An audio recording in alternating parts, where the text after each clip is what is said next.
yang bahaya nih. Kerja bareng, pelayanan bareng. Tresno Jalaran, Soko Kulino. Jatuh hati karena sering ketemu. Makanya suami istri harus sevisi dan melayani sama-sama. Istri jangan ditinggal di rumah, suami pelayanan sendirian. Jangan deh. Aduh, yang jatuh tuh yang aneh-aneh saya lihat. Makanya kalau rekan sekerja nih dengerin yang bisnis bareng. Joint venture sama business woman. Pergi keluar kota, alasan meeting.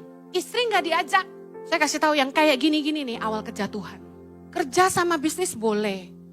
Tapi keluar kota sama-sama tuh gak boleh. Di Jakarta pelayanan.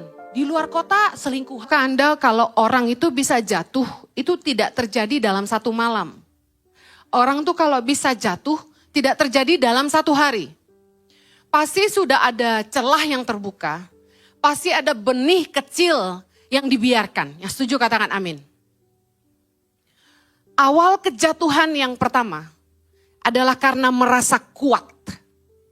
1 Korintus 10 ayat 12 berkata, sebab itu siapa yang menyangka bahwa ia teguh berdiri, sama-sama, hati-hatilah supaya ia jangan jatuh. Katakan kanan kirimu, jangan merasa kuat. Katakan lagi sebelah yang satunya, jangan merasa hebat. Awal kejatuhan adalah kesombongan, katakan amin. Awal kejatuhan orang adalah ketika mereka merasa gue kuat kok. Amsal 16 ayat 18. Tinggi hati mendahului kejatuhan. Jadi awal dari sebuah kejatuhan adalah yang pertama orang merasa kuat. Dia merasa hebat. Kemudian dia tinggi hati, sombong. Orang yang sombong adalah awal kejatuhan. Masalahnya gini, orang gak sadar mereka sombong. Orang gak sadar mereka merasa kuat. Kita itu perlu diingatkan. Kita itu perlu dijaga oleh orang-orang di sekitar kita. Amin. Dalam hidup kita, kalau kita itu mau menang, kita butuh penasehat. Amsal 24 ayat 6 bilang kemenangan tergantung dari penasehat yang banyak. Tapi penasehat yang seperti apa? Penasehat yang baik bukan yang fasik, katakan amin. Nah, siapa yang bisa mengingatkan Anda? Itu penting. Contoh suami istri. Perempuan itu biasanya punya insting. Masalahnya, karena kesalahan Sarai yang memberi ide yang salah kepada Abram. Kemudian Hawa yang menawarkan buah yang dilarang Tuhan kepada Adam. Membuat perempuan jadi gak bisa dipercaya.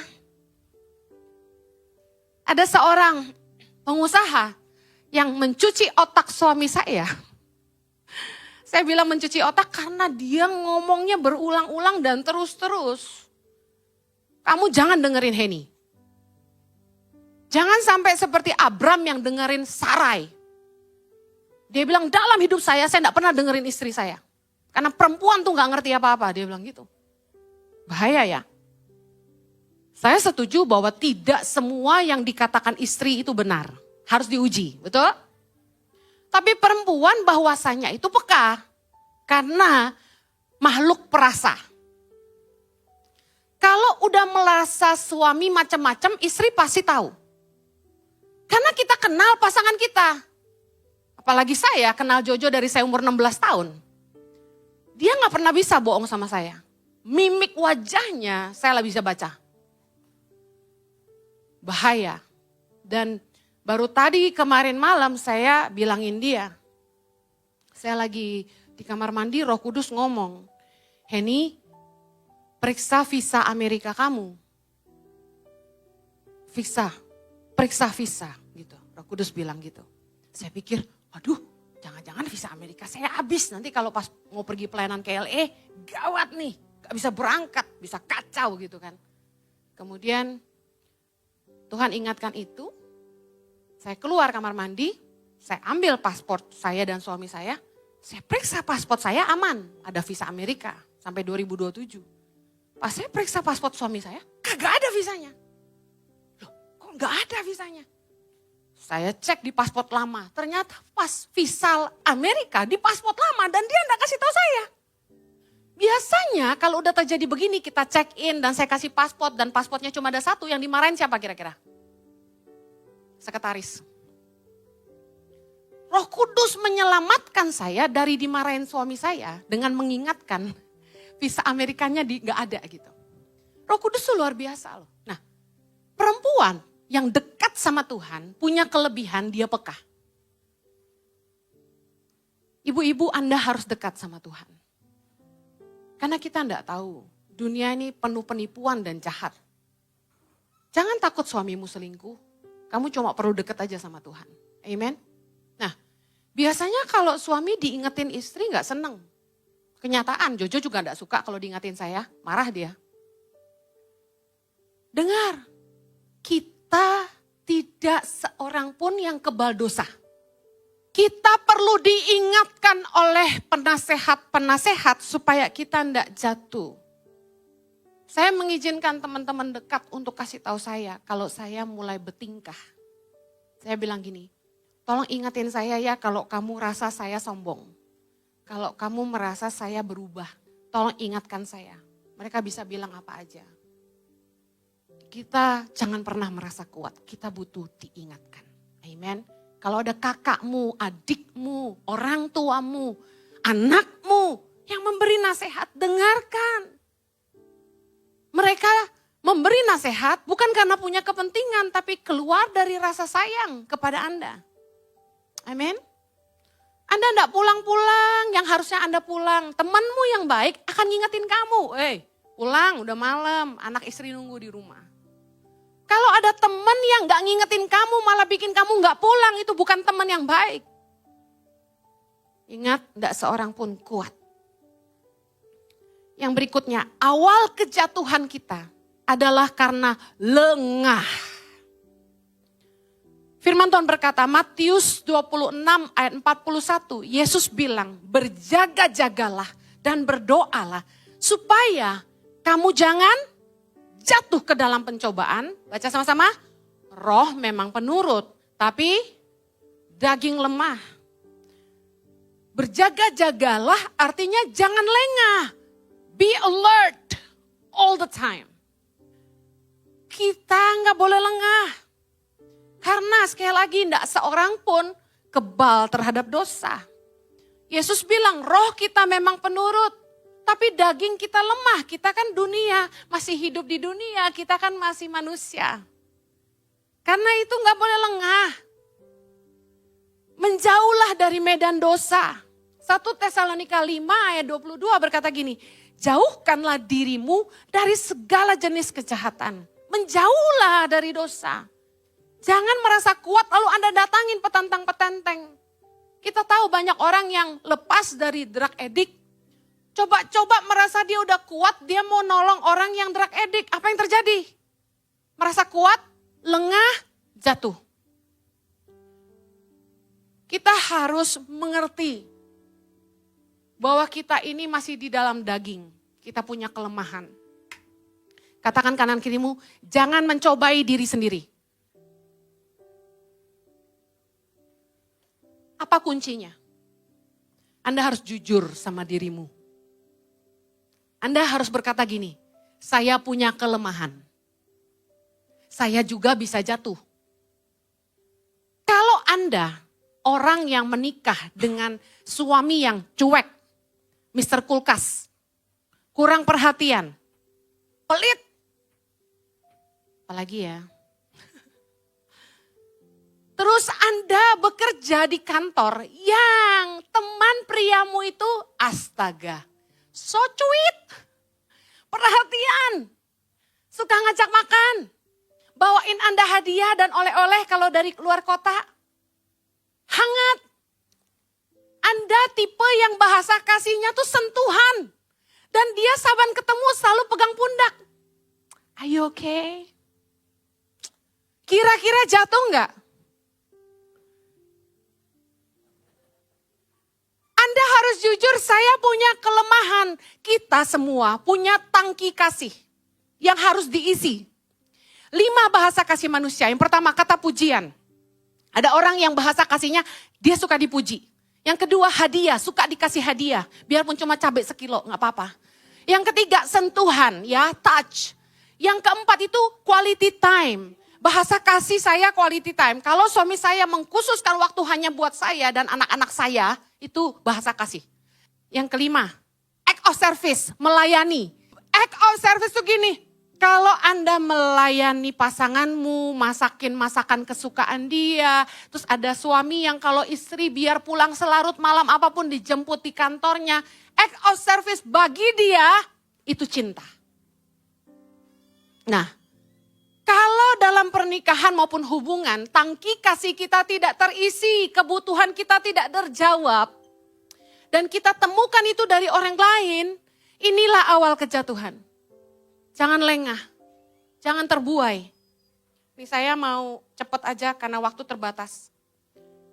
Anda harus jujur apa kelemahan Anda dan menjauhlah dari situ. Jangan mencobai diri sendiri. Saya tahu kalau pacar lama saya yang saya sangat-sangat cinta di masa lalu, coba-coba kontak saya lagi, gimana kabar kamu? Itu hangat langsung hati saya ya. Itu saya respon misalnya gitu ya. Terus dia bilang kita ngopi yuk. Wah, Jojo gak doyan kopi, dia suka ngopi, nyambung. Terus saya ngopi gitu sama dia, tanpa sepengetahuan Jojo. Misalnya gitu, misalnya. Lalu besok-besok lagi dia WA lagi. How are you? Ada yang bisa aku bantu? Terus aku baru dimarahin Jojo misalnya. Terus aku curcol sama dia gitu. Dia bilang kita ngopi yuk, ngopi lagi. Saya tahu saya pasti jatuh. Pasti. Dan saya tahu Anda akan membenci saya. Karena saya jatuh. Kita harus jujur kepada kelemahan diri sendiri. Amen. Makanya kalau ada cowok deketin saya, WA saya, ngajak saya jalan, saya gak ladenin. Karena saya tahu itu pasti bikin saya jatuh. Gak ada seorang pun kuat. Amen. Nah, Galatia 5 ayat 1 bilang. Supaya kita sungguh-sungguh merdeka, Kristus telah memerdekakan kita. Karena itu, berdirilah teguh dan jangan mau lagi dikenakan kuk perhambaan. Yesus telah memerdekakan kita. Jangan mau diperhamba dosa lagi. Amen. Jadi budak dosa tuh gak enak. Karena itu, Anda perlu berdoa. Tuhan Yesus, kasih saya kekuatan untuk menolak apa yang sulit saya tolak. Jauhkan saya dari hal-hal yang membuat saya jatuh. Dari hal-hal yang sulit saya tolak. Karena sometimes hal-hal yang kita sulit tolak itu yang justru datang ke dalam hidup kita. Jangan buka celah. Jangan lengah. Bicara jangan lengah. Yang paling penting ini, jangan nganggur. Saat Daud yang harusnya pergi berperang dan tidak pergi berperang, apa yang terjadi dengan Daud dalam 2 Samuel 11? Dia jatuh dengan Batsheba. Dikatakan dalam 2 Samuel 11 ayat 1, pada pergantian tahun, pada waktu raja-raja biasanya maju berperang tuh. Biasanya maju berperang dia. Maka Daud menyuruh Yoab maju bersama orang-orangnya dan seluruh orang Israel. Sedang Daud sendiri tinggal di Yerusalem, saya cut cepet-cepet ya. Ayat 2 berkata, sekali peristiwa pada waktu petang ketika Daud bangun dari tempat pembaringannya lalu berjalan-jalan di atas soto istana, tampak kepadanya dari atas soto itu seorang perempuan sedang mandi. Perempuan itu sangat elok rupanya. Singkat cerita, dia tanya orang itu siapa, katanya Batsheba istrinya Uria. Udah tahu istri orang, dia gak peduli gelap mata, dia panggil Batsheba dan tidur dengan dia. Lihat, jangan lengah. Waktu Anda nganggur, Anda lengah. Otak kita ini gak boleh nganggur. Kita harus punya kegiatan yang berguna. Daripada Anda jatuh bangun dalam dosa, dengerin nih yang suka jatuh bangun dalam dosa. Sibukkan dirimu dengan hal-hal yang berguna. Fokus secara cepat. pertama, giat melayani pekerjaan Tuhan. Kalau Anda aktif melayani, Anda punya kesibukan. Ayatnya di mana Bu Heni? 1 Korintus 15 ayat 58, baca itu. Berdirilah teguh dan jangan goyah dan giatlah selalu dalam pekerjaan Tuhan. Ketika Anda aktif dalam melayani Tuhan, fokus Anda tuh ke pelayanan. Ya. Kemudian yang kedua, fokus mengembangkan diri, mempertajam potensi.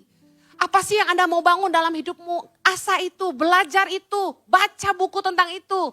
Ngobrol sama orang-orang expert di bidang itu. Giat mengerjakan panggilan Tuhan di area yang Tuhan tempatkan.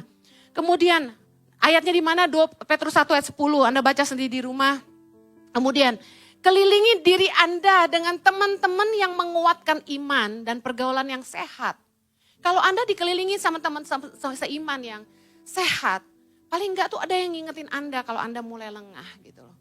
Jangan nganggur. Nah, yang terakhir, awal kejatuhan. Itu adalah tidak menjaga hati. Hati ini sumber dari segala kejahatan kita kalau kita tidak jaga. Yesus berkata dalam Matius 15 ayat 19. Karena dari hati timbul segala pikiran jahat. Pembunuhan, perzinahan, percabulan, pencurian, sumpah palsu, dan hujat. Dosa itu tidak lahir satu hari. Dosa itu lahir dari benih di dalam hati. Waktu kita mulai tidak jaga hati dan pikiran kita. Markus 7 ayat 20. Yesus bilang gini. Katanya lagi, apa yang keluar dari seseorang, itulah yang menajiskannya. Sebab dari dalam, dari hati orang timbul segala pikiran jahat, percabulan, pencurian, pembunuhan, perzinahan, keserakahan, kejahatan, kelicikan, hawa nafsu, iri hati, hujat, kesombongan, kebebalan. Ayat 23, semua hal-hal jahat itu timbul dari dalam dan menajiskan orang. Lihat, dosa itu lahirnya dari hati kita, dibuahi di situ. Orang tuh kalau jatuh, dia sudah pikirin sebelumnya. Dan dibiarin. Saya mau bahas contoh-contoh kejatuhan sekarang. Kejatuhan dalam perzinahan atau percabulan itu dimulai dari benih dalam hati. Yesus berkata dalam Matius 5 ayat 28. Tetapi aku berkata kepadamu, setiap orang yang memandang, perhatikan. Perempuan serta menginginkannya, kata kedua. Yang pertama, memandang dari mata. Lalu menginginkannya, sudah berzinah dengan dia di dalam hatinya. Laki-laki kelemahannya di mata, perempuan juga. Kalau laki-laki itu perempuan, kalau perempuan itu shopping, ya, lemah banget di mata, ya. Nah, setiap orang yang memandang perempuan serta menginginkannya sudah berzinah dengan dia di dalam hatinya. Bu Heni, masa ngelihat perempuan cakep gak boleh? Namanya orang punya mata, gak buta. Yesus bilang gini, memandang dan menginginkan. I guess like this. First look is fine. Second look is dangerous. Pandangan pertama aman. Tapi kalau sampai Anda noleh lagi, sekali lagi, itu mulai benih di situ. Saya nggak masalah kalau Jojo memandang seseorang satu kali.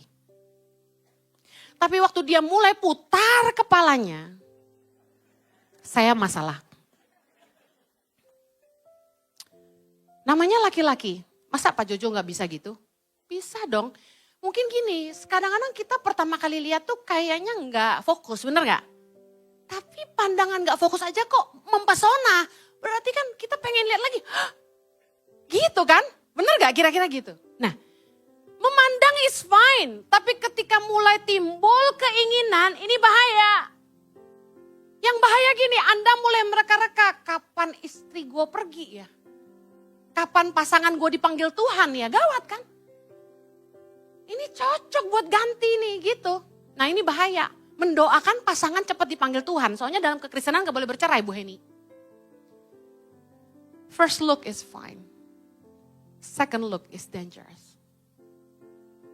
Saya Makanya bilang, hati-hati ya. Hati-hati. Sin will fight its way. Dosa itu akan berjuang untuk menjatuhkan Anda. Iblis akan selalu mencari celah untuk menjatuhkan Anda. 1 Petrus 5 ayat 8, baca sama-sama.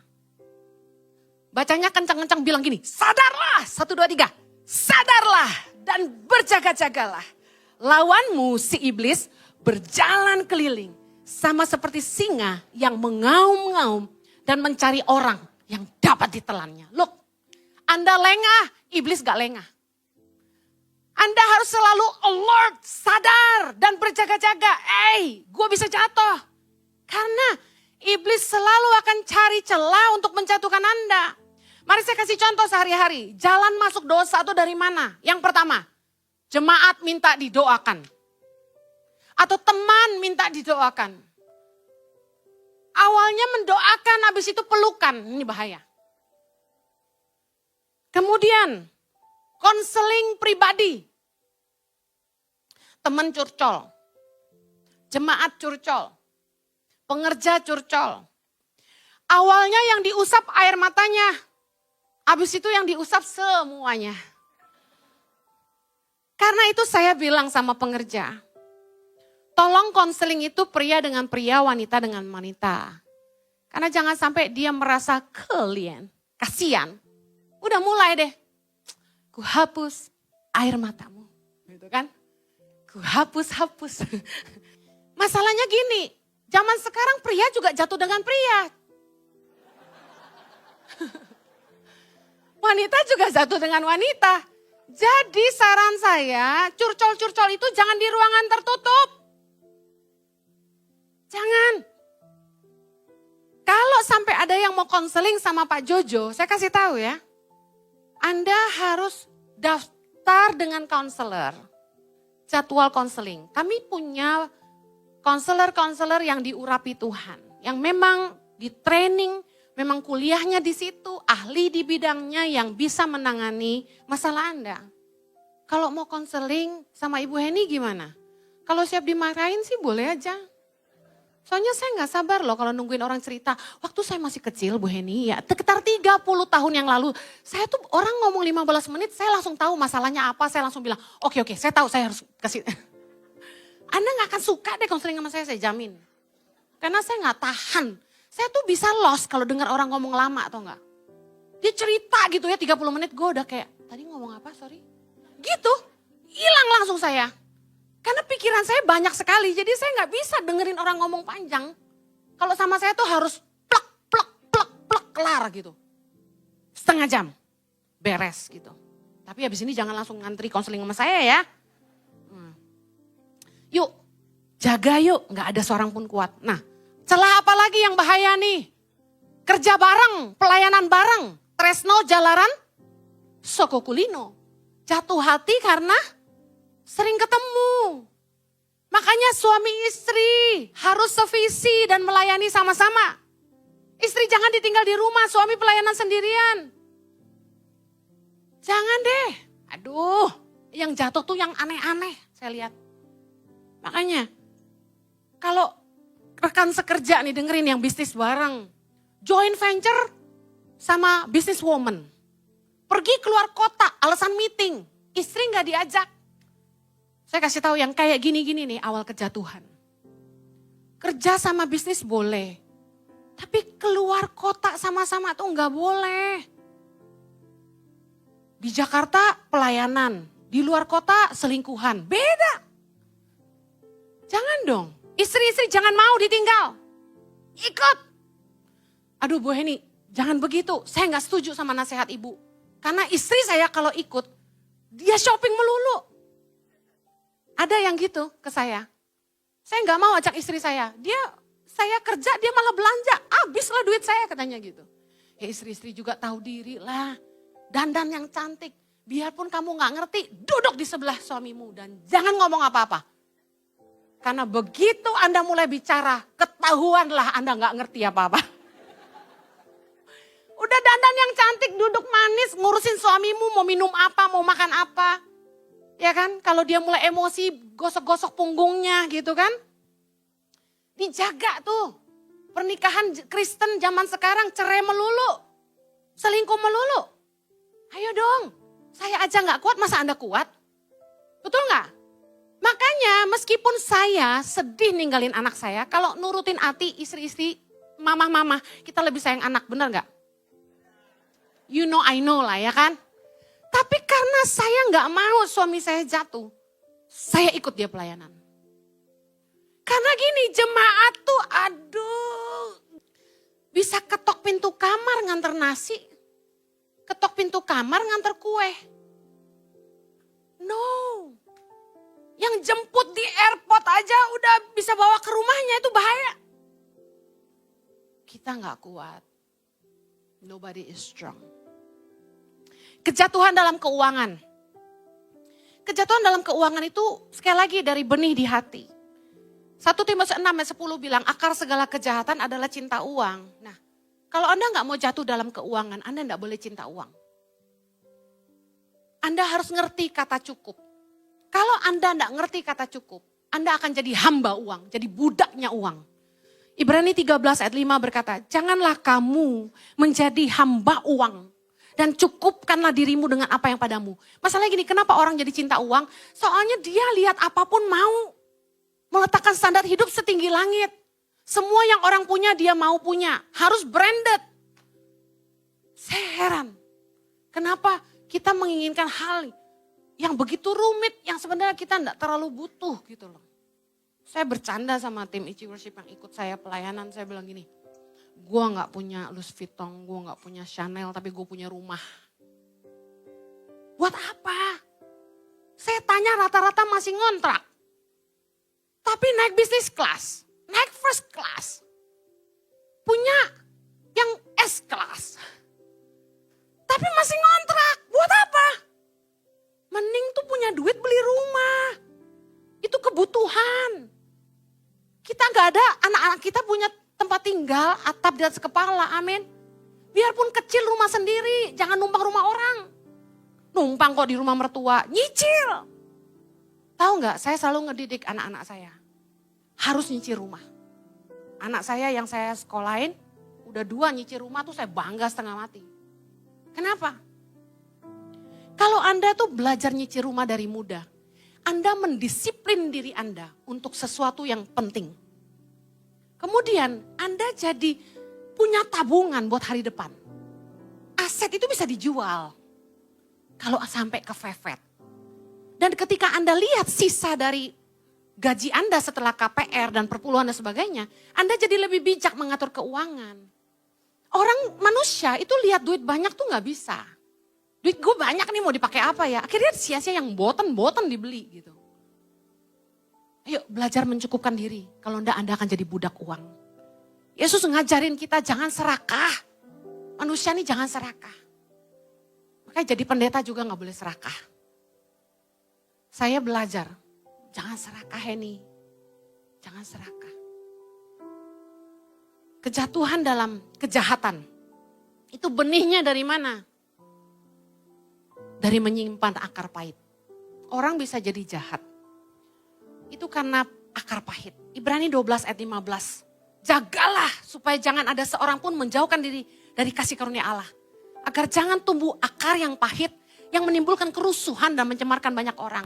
Efesus 4 ayat 31 berkata, segala kepahitan, kegeraman, kemarahan, pertikaian, fitnah, hendaklah dibuang dari antara kamu. Saya mau tutup dengan ini.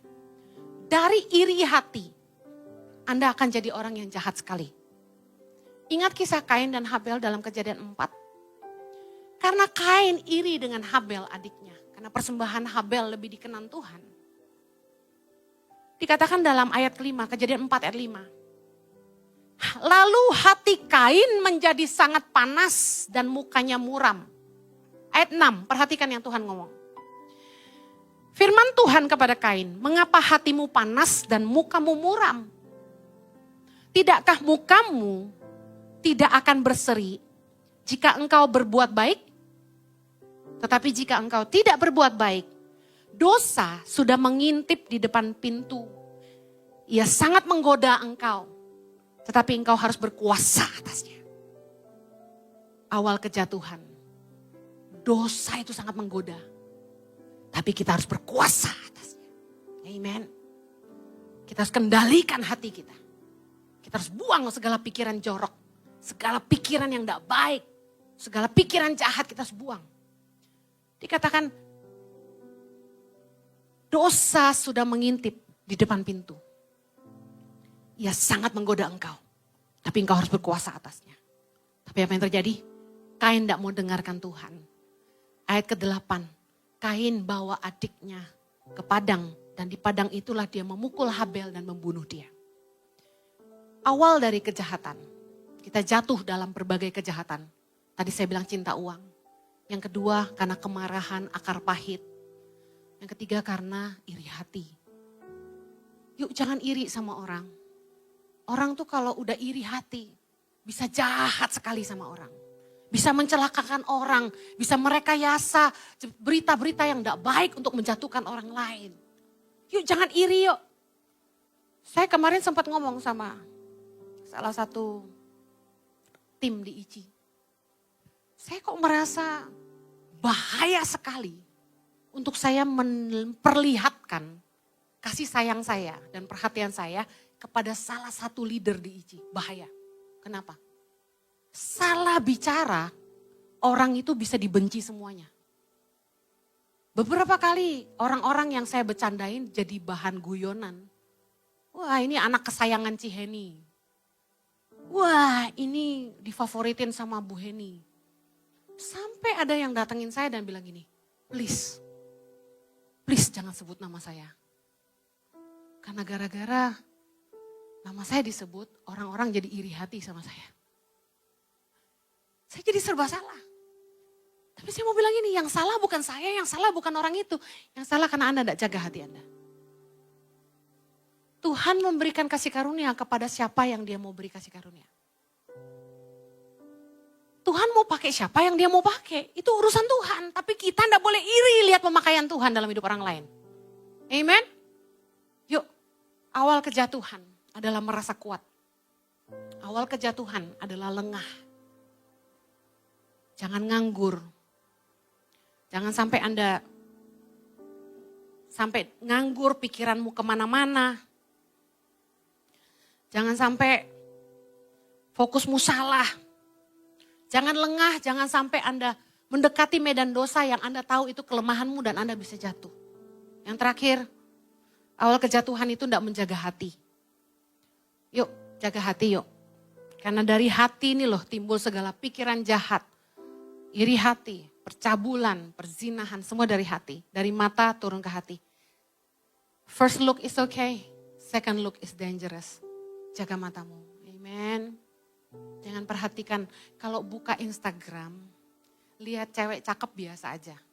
Katakan kanan kiri, biasa aja. Jangan gini loh, yang bahaya tuh gini loh. Di zoom. Dari atas sampai bawah, nah ini udah bahaya.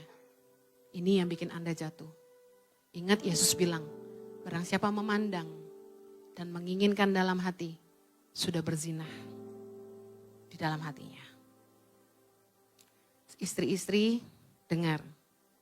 Bukan cuma suamimu, kamu juga harus jaga hati dan matamu. Amen. Jangan beri kesempatan buat pacar lama ngajak kamu pergi. Jangan ngechat sama pacar lama. Jangan kegeeran kalau di message di DM sama orang di Instagram tuh langsung kayak gitu. Dibales-bales, apa kabar? Terus dibilang kamu cantik, thank you, love. Ngapain? Gak kenal kok. Saya aja, kalau sama pengerja dikasih love. Yang saya balas love sama peluk-peluk tuh yang perempuan. Sekarang saya kasih tahu, gak pantas kirim tanda cium-cium peluk-peluk ke lawan jenis. Kecuali itu kakakmu, adikmu, mamamu, adikmu. Amin. Anakmu, suamimu, istrimu. Kita doa ya. Bapa di sorga, kami bersyukur untuk kebenaran firman-Mu. Terima kasih buat roh-Mu yang mengajar kami. Supaya kami jangan jatuh. Jauhkanlah kami dari segala pencobaan. Jauhkanlah kami dari segala yang jahat. Jauhkanlah kami dari semua hal-hal yang membuat kami jatuh. Hal-hal yang sulit kami tolak. Tolong kami untuk jaga hati, jaga pikiran kami Tuhan. Terima kasih. Kami minta roh-Mu yang terus senantiasa menasihati kami dan menjaga kami. Di dalam nama Yesus yang diberkati sama-sama kata. So here I